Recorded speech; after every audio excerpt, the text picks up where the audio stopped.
నమస్కారం. ఈరోజు స్టూడియోలో మనతో పాటు ఉన్నారు ప్రముఖ జ్యోతిష వాస్తు పండితులు మరియు పంచాంగకర్త బ్రహ్మశ్రీ డాక్టర్ నాయకంటి మల్లికార్జున శర్మ గారు. సో గురువు గారితో మాట్లాడి మరిన్ని విశేషాలు తెలుసుకుందాం. నమస్కారం గురువు గారు. గురుగారు, గురువు, శుక్రుడు అలాగే రవి ఈ మూడు గ్రహాలు ఏర్పడటం వల్ల మనకు వచ్చేసి హస్తంగత దోషం అనేది ఏర్పడింది. సో ఇది మీరు చెప్పారు, ఇది చాలా ఇయర్స్ తర్వాత ఏర్పడుతుంది. 24 సంవత్సరాలకు ఒక్కసారి ఏర్పడే దోషం అనేసి అని చెప్పారు. సో మరి ఇక ఈ దోషం వల్ల వృశ్చిక రాశి వారికి ఏ విధంగా ఉంటుంది అంటారు, అన్ని విధాలుగా చూసుకున్నట్లయితే? తప్పకుండా అమ్మా. ఓం శ్రీ గురుభ్యో నమః. వృశ్చిక రాశి వాళ్ళకి ఏ విధంగా ఉండబోతుంది అయితే, గురువు శుక్రుడు రవి యొక్క కాంబినేషన్ అనేది ఉంది. అంటే గురువు శుక్రుడు రవి యొక్క కాంబినేషన్లో గురువు శుక్రుడు శుభగ్రహాలని శాస్త్రంలో చెప్పబడింది, జ్యోతిష్ శాస్త్రంలో. రవి యొక్క కాంబినేషన్ ఏదైతే గ్రహానికి ఉంటుందో దాన్ని అస్తంగత దోషం అంటారు. అంటే కంబస్ట్ అని అర్థం. ఈ కంబస్ట్ వల్ల కొన్ని మంచి ఫలితాలు, కొన్ని చెడు ఫలితాలు, మిశ్రమైన ఫలితాలు వచ్చే అవకాశాలు ఎక్కువగా ఉంటాయి. మిశ్రమైన ఫలితాల్లో వృశ్చిక రాశి వాళ్ళకి ఎలా ఉండబోతుంది అనేది మనం చూస్తే, వృశ్చిక రాశి వాళ్ళకి 7వ స్థానంలో ఈ గ్రహాలు ఏర్పడతాయి. సప్తమంలో ఈ గ్రహాలు ఏర్పడటం వల్ల సహజంగా 2, 5, 7, 9, 11 స్థానాల్లో గురువు మంచివాడు. 1, 2, 4, 5, 8, 9, 11 స్థానాల్లో శుక్రగ్రహం అనేది మంచిది.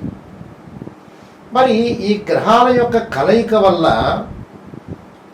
ఎలాంటి ఫలితాలు అనేవి వృశ్చిక రాశి వాళ్ళకి ఏర్పడుతున్నాయో మనం చూస్తే, వివాహాది శుభ కార్యక్రమాలు జరిగే అవకాశం అయితే ఒకటి ఉంటుంది. దానిలో మటుకు వాళ్ళకి ఎలాంటి దోషం లేదని చెప్పుకోవచ్చు, అంటే ఎలాంటి ప్రభావం లేదని చెప్పుకోవచ్చు. అయితే పనిలో కొన్ని పనుల్లో విజయం సాధించడానికి కొంత సమయాపాలన ఉండటం, కాలయాపన జరగటం, దగ్గరికి వచ్చినట్టు వచ్చి పనులు కొన్ని వెనక్కి వెళ్ళే సందర్భాలు, అలానే డెవలప్మెంట్ అంటే కెరీర్లో వాళ్ళు ఏదైతే ఉంటుందో ఉన్నతమైనగా విజయం సాధించడానికి ఇంకా కొంచెం ఎక్కువ అవకాశం తీసుకుంటే, అంటే కాలయాపన జరుగుతుంటుంది అని అర్థం.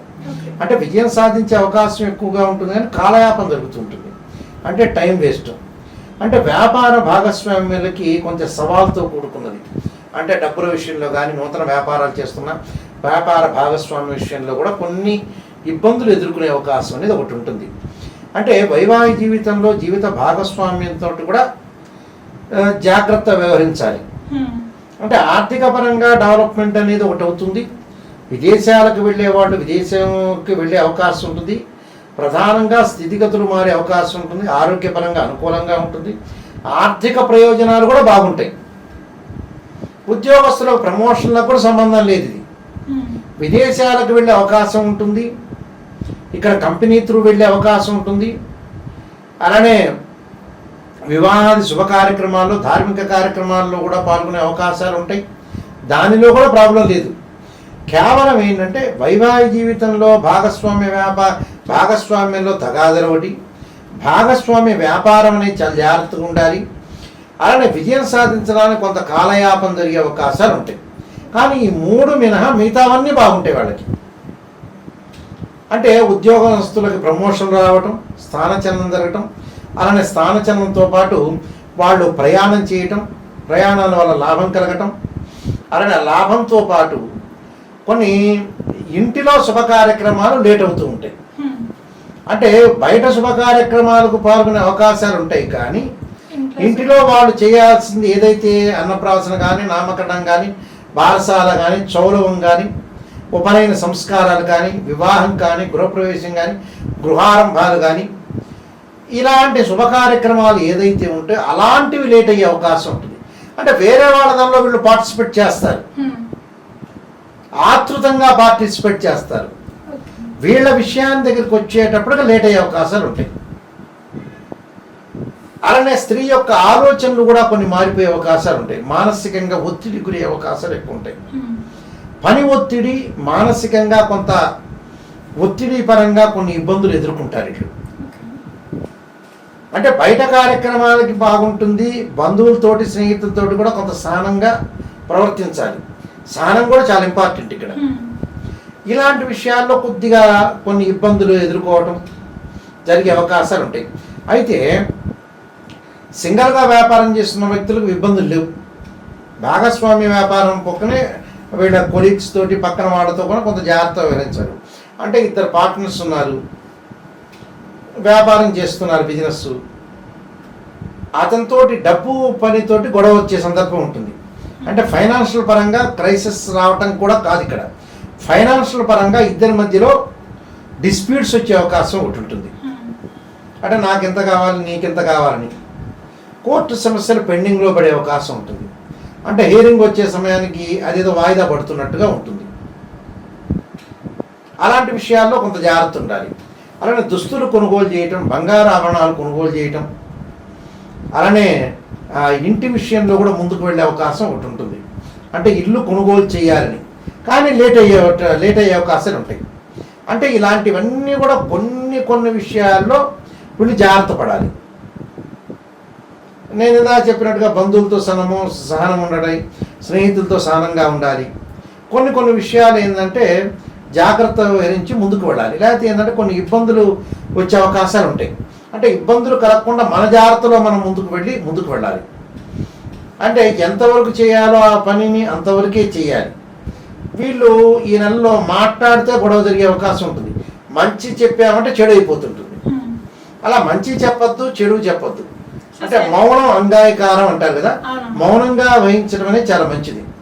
అంటే ప్రధానంగా స్థితిగతులు గతం కంటే మెరుగైపోయే అవకాశాలు ఉంటాయి. కానీ ఆర్థిక ప్రయోజనాలు బాగుంటాయి. ఆర్థిక పరంగా వీళ్ళు డబ్బులు సంపాదించడంలో బాగుంటుంది. కానీ కొంత ఖర్చు కూడా అవుతుంది వీళ్ళకి. అంటే కొంత ఖర్చు అయితే అంటే ఒక 25% వేస్ట్ అవుతుంది. దాన్ని కొంచెం ఆపుకోవాలి. అంటే గృహ ఉపకరణ వస్తువులు కొనుగోలు చేస్తారు, వాహనాలు కొనుగోలు చేస్తారు. దానితో పాటు పిల్లల యొక్క చదువులకు కొంత ఖర్చు పెడుతుంటారు. అలాంటి వాటిలో అంటే పిల్లల చదువులు అంటే చాలా ఇంపార్టెంట్. కానీ అనవసరంగా 25% అనవసరంగా వేస్ట్ చేయడం అనేది మంచిది కాదు. ఇలాంటివి కొన్ని వస్తుంటాయి.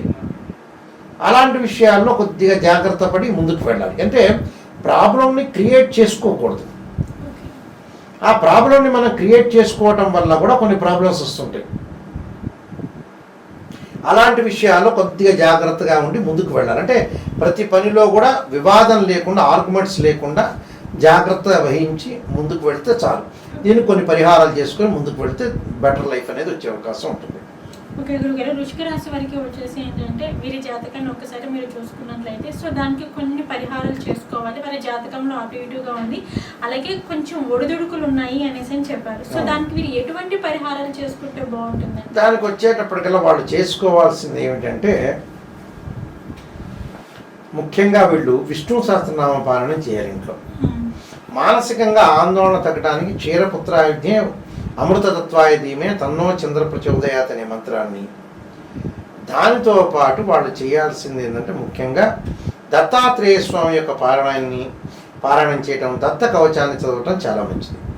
అలా చదవటం వల్ల వాళ్ళకి గురువు యొక్క అనుకూలత, అమ్మవారి యొక్క ఆరాధన, అంటే స్త్రీలు ముఖ్యంగా రాజరాజేశ్వరి అమ్మవారిని ఆరాధన చేయటం, అలానే సూర్యుడి యొక్క అష్టోత్తర పూజ చేసుకోవటం ఒకటి.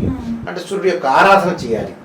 అంటే సూర్యగాయత్రి మంత్రాలు కానీ, అలానే జపాకుసుమ సంకాసం కాశ్యపేయం మహాద్యుతం తమోరిం సర్వపాపగ్న ప్రణతోస్మి దివాకరం అని సూర్యనారాయణ స్వామిని ప్రార్థన చేయటం. ఏదైతే వీలైతే ఎక్కడైనా సరే టెంపుల్కి వెళ్ళి ఉషాఛాయ సమేత సూర్యనారాయణ స్వామి యొక్క కళ్యాణం చేయటం ఆదివారం రోజున. అలా చేయటం వల్ల ఏంటంటే వాళ్ళకి ఏదైతే జీవితంలో ఉంటాయో ఒడిదుడుకులన్నీ కూడా తగ్గే అవకాశం అనేది ఖచ్చితంగా ఉంటుంది. ఈ నియమాలు పాటిస్తే మనకు జరిగే అవకాశం ఖచ్చితంగా ఉంటుంది. వృశ్చిక రాశి వారికి వచ్చేసి ఎలా ఉండబోతుంది? వాళ్ళకి హస్తంగత యోగం దోషం ఉంది కాబట్టి సో దానికి వారు ఎటువంటి పరిహారాలు చేసుకుంటే బాగుంటుంది అనే అంశం గురించి అయితే మాకు తెలియజేశారు. ధన్యవాదాలు.